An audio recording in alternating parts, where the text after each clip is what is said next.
जय हिंद दोस्तों। चलो हम साइंस के कुछ चैप्टर पढ़ लेते हैं और इसके बारे में हम देखने भी वाले हैं। ठीक है, तो जैसे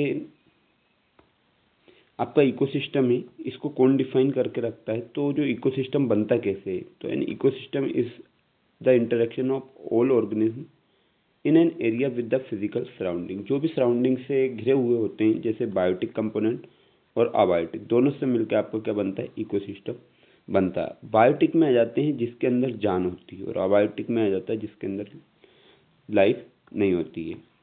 अब आपके इसमें भी दो टाइप की चीज़ें देखने को मिल जाएगी। नेचुरल इकोसिस्टम होता है और एक आर्टिफिशियल इकोसिस्टम होता है।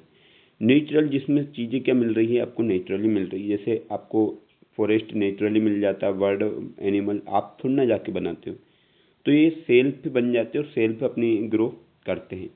ये चीज़ें को आपको ग्रो करवाना पड़ता है, इसको मेंटेनेंस करना पड़ता है ना। ग्रो तो खैर वो ही करेंगे, जैसे फसल है बो देते हो आप, लेकिन उसको ग्रो करवाना पड़ता है।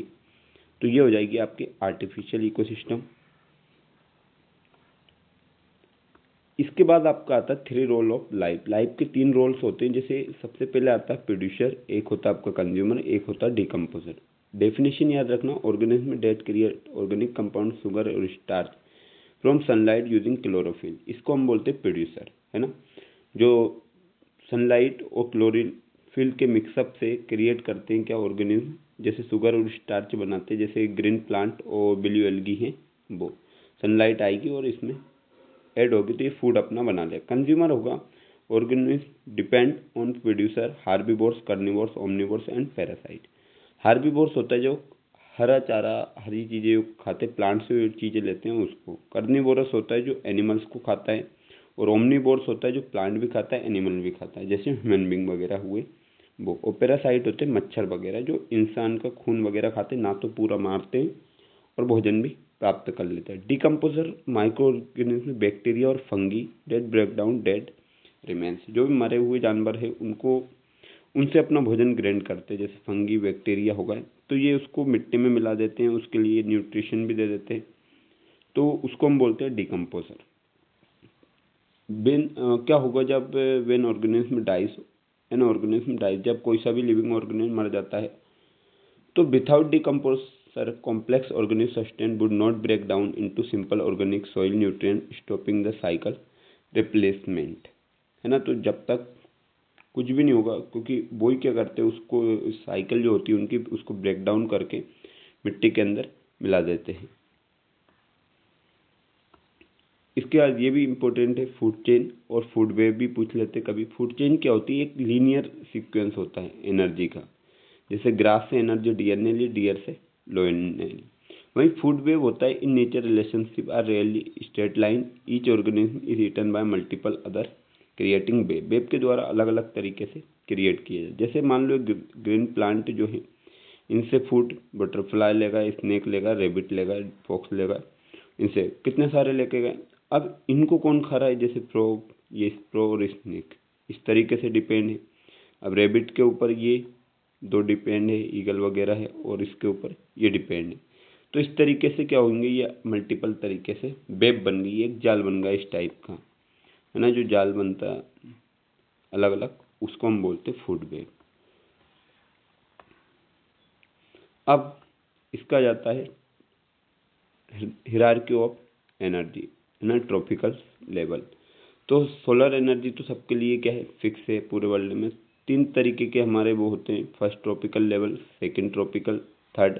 ये फोर्थ तो आप चाहो तो लिख भी सकते हो, नहीं भी लिख सकते हो, है ना। फर्स्ट में आते हैं प्रोड्यूसर, सेकंड में प्राइमरी कंज्यूमर जिसको हार्बीवोर्स बोलते हैं, सेकेंडरी कंज्यूमर जिसको कार्निवोरस बोलते हैं और ओमनिवोरस भी बोल सकते हैं, और ये टार्टियरी, इसको कार्निवोरस बोल देंगे, है ना। तो एनर्जी का इस तरीके से क्या होता है? डिवाइडेशन। अगर आगे बढ़ते हैं तो एनर्जी लॉस जो होता है वो किस तरीके से रहता है? अब जैसे सनलाइट है, हीट एंड डाइजेशन, है ना, इसमें भी एनर्जी लॉस होता है। एनर्जी लॉस्ट हीट और डाइजेशन के फॉर्म में। प्लांट्स कितने परसेंट लॉस करता है? 1% of.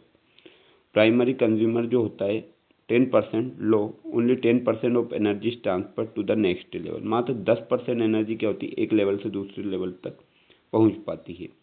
Y are food chain short? Food chain short क्यों होती है? Energy loss is so massive at each step, lost as heat digestion, dead very little fuel remains after 3-4 step, है ना। तो ये शॉर्ट होती है क्योंकि इसमें 3-4 स्टेप पे जब जाओगे ना तो एनर्जी हीट और डाइजेशन होने के फॉर्म में अलग अलग पार्ट में डिवाइड हो जाती है। तो ये एक ही जगह पे इक्वल नहीं रहता, इसलिए पूरी एनर्जी नहीं मिलती। लगभग बस 10% 10 से 15% एनर्जी मिल पाती है किसी भी व्यक्ति को।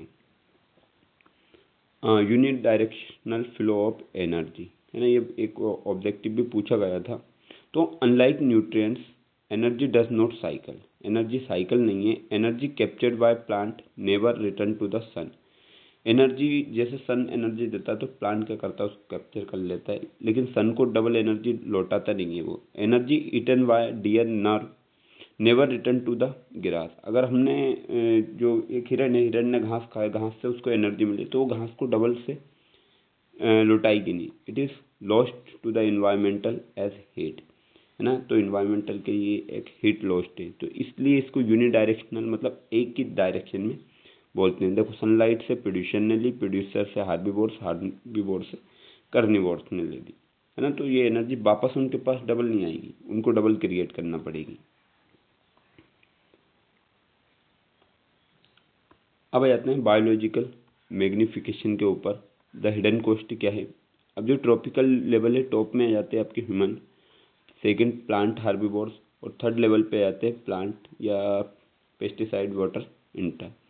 Residue found in beet, rice, vegetables and meat, है ना। तो इनके अंदर क्या होती है, एनर्जी होती है।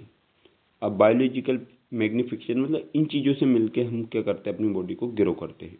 Pesticides are non biodegradable, they do not disappear, they accumulate as we know, move up the food chain, the concentration of poison increase, है ना। पेस्टिसाइड ही है, अगर नॉन बायोडिग्रेडेबल है मतलब वो हमारे एटमोसफेयर में घुल नहीं सकता है, वो कहीं ना कहीं बॉडी के लिए क्या होता है, हार्मफुल होता है। तो अब ये फूड चेन भी क्या कर देता है, ख़राब कर देता है, उसमें क्या बना देता है, पॉइजन बना देता है, जहरीला तरीके से। ओजोन शील्ड, ये काफ़ी इंपॉर्टेंट है, ये पूछ भी चुके हैं लास्ट ईयर का। ये स्ट्रेटोस्फीयर जो होता है आपका, उसके अंदर आपका ओजोन लेयर पाया जाता है, और ओजोन लेयर हम बोलते हैं O3 के। मतलब ओजोन लेयर कैसे बनता है, अगर जैसे O2 है, उसमें अगर एक O और ऐड हो जाता है तो वो बन जाता है आपका ओजोन, ठीक है। जैसे ये रिएक्शन दे भी रखी है। अल्ट्रावायलेट रेडिएशन स्प्लिट ऑक्सीजन, जो अल्ट्रावायलेट आता है वो ऑक्सीजन को 2 O में तोड़ दिया। Free atom combine with molecules, अब ये फ्री एटम ही ऑक्सीजन जो घूम रही फ्री, उससे मिक्स होकर क्या बना देते हैं, ओजोन बना देते हैं। ये सन से जो लाइट रे आती है अर्थ पे, उसको हम यूवी रेस बोलते हैं। कुछ रिफ्लेक्ट होती है और कुछ आ जाती है। ग्राउंड लेवल ओजोन पॉइजन, है ना। ग्राउंड लेवल पे अगर डायरेक्ट यूवी रेस आएगी तो पॉइजन की तरह काम करेगी। तो shield the earth from UV radiation non cause skin cancer, UV radiation से कौन सा वो होता है, तो स्किन कैंसर, ध्यान रखना आप।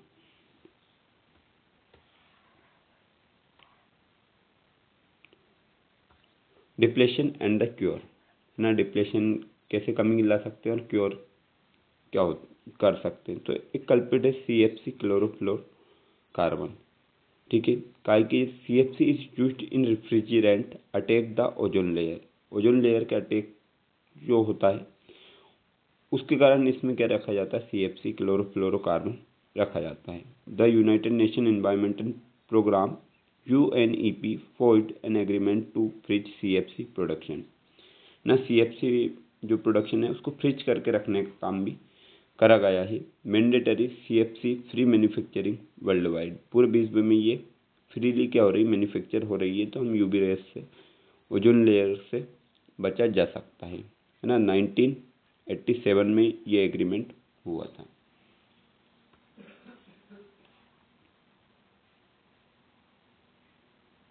गार्बेज भी जनरेट, है ना। जो गार्बेज, जो कूड़ा कचरा हम जमा करते हैं वो, how life style change drive best accumulation.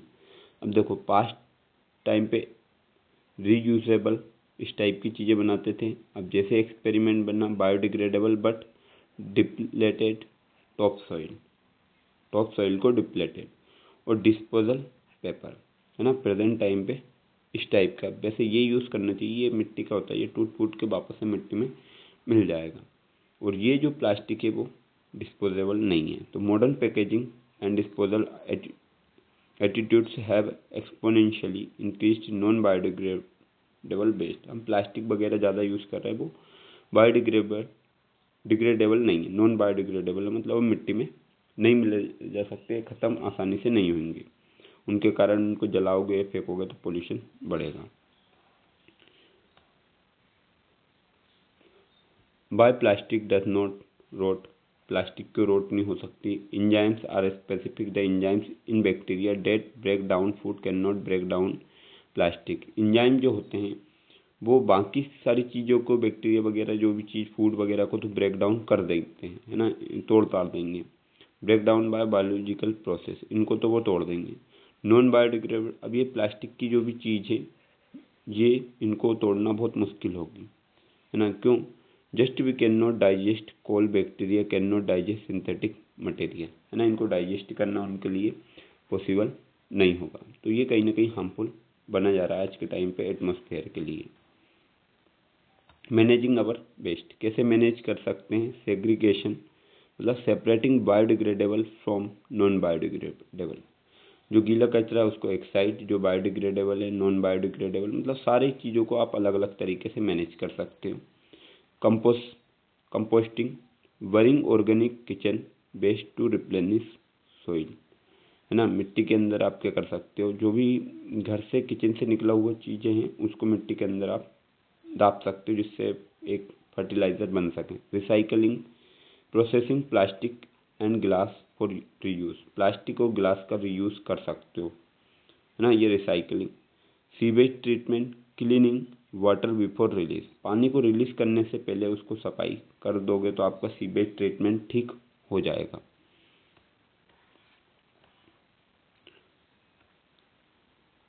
Keyword क्या आ जाएंगे?